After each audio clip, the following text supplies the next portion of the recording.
যাচ্ছে আমরা সকলকে আইন শৃঙ্খলা দেশের মানুষ ফিলিস্তিনের জন্য প্রতিবাদ আন্দোলন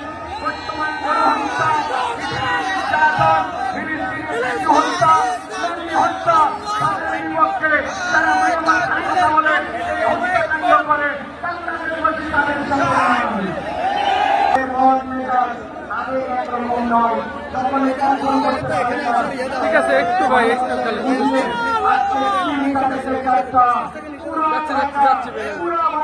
যাচ্ছে